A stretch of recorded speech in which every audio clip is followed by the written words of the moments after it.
ఇష్తా, నిన్ను ఒక 5 క్వశ్చన్స్ అడుగుతా, సమాధానం చెప్తే ఈచ్ క్వశ్చన్కి $5 ఇస్తా.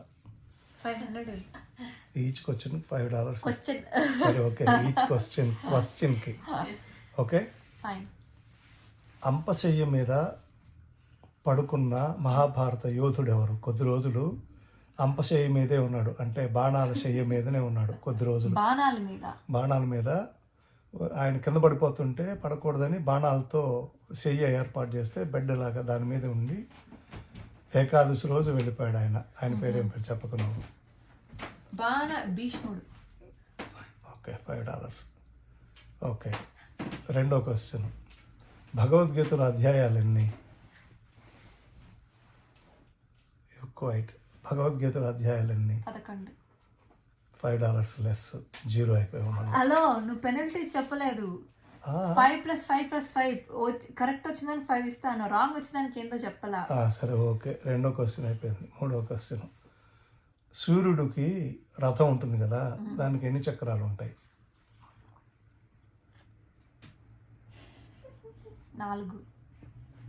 లేదు, మూడు క్వశ్చన్స్ అయిపోయినాయి. నాలుగో క్వశ్చన్. $5 ఇప్పటి వరకు నువ్వు గెలుచుకుంది. సూర్యుడు రథానికి ఒక రథసారథి ఉంటాడు కదా, రథం నడిపేవాడు, అతని పేరు ఏమిటి?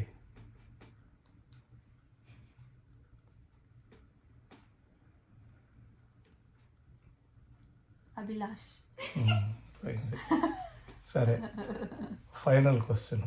ఓకే, ఇది బాగా వినాలి. మహాభారతం యుద్ధం జరిగింది కదా, ఆ యుద్ధం జరిగిన ప్రదేశాన్ని ఏమంటారు? కురుక్షేత్రం. గుడ్, $10. Good, very good. ఇదిగో $10. మరలా ఇంటికి వస్తావు కదా కాలేజీ నుంచి, అప్పుడు ఒక 10 క్వశ్చన్స్ అడుగుతాను. ఈచ్ క్వశ్చన్కి $2, $20 ఇస్తాను. థ్యాంక్స్ చెప్పు. Thank you. ఇప్పుడు చెప్పు మిగతా 3 క్వశ్చన్లు ఆన్సర్స్. ఒక చక్రం. సూర్యుడు రథానికి ఎన్ని చక్రాలు? 1.